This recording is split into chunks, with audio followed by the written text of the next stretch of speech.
You also talk about accessibility and Hmm. inhibition, and you give the example of the famous landing on the Hudson and what Yes. Captain Sullenberger had to do to really hone in on how he was going to manage this incredibly fraught situation.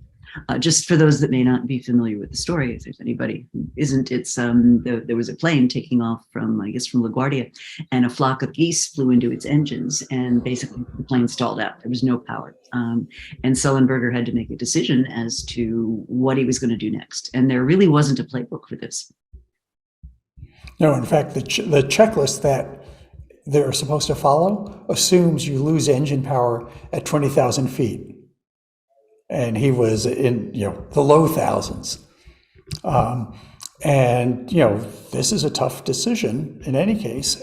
And he had lots of options. In fact, if you've ever seen the movie that's based on this, he gets called to task. Did he make the right choice? Because maybe he should have gone back to LaGuardia or flown over to New Jersey to Teterboro. So he's these options. It turns out the one thing that's nice is I argue that lots of people don't think about how you present choices to people. Well, one place that's not true, one place they work at this intensely, is actually aircraft cockpit design. They actually sit you in a simulator and see if we put the button here, can you reach it? If we put the gauge here, will you look at it?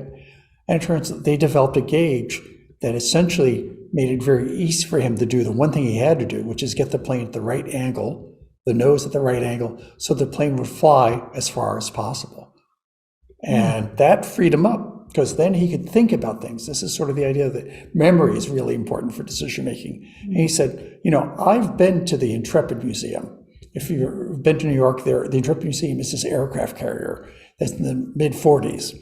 And as a pilot, not surprisingly, he had gone there. You can see the space shuttle there. It's a wonderful thing if you're into that sort of thing. And he said, I noticed there were lots of tugboats there and ferries.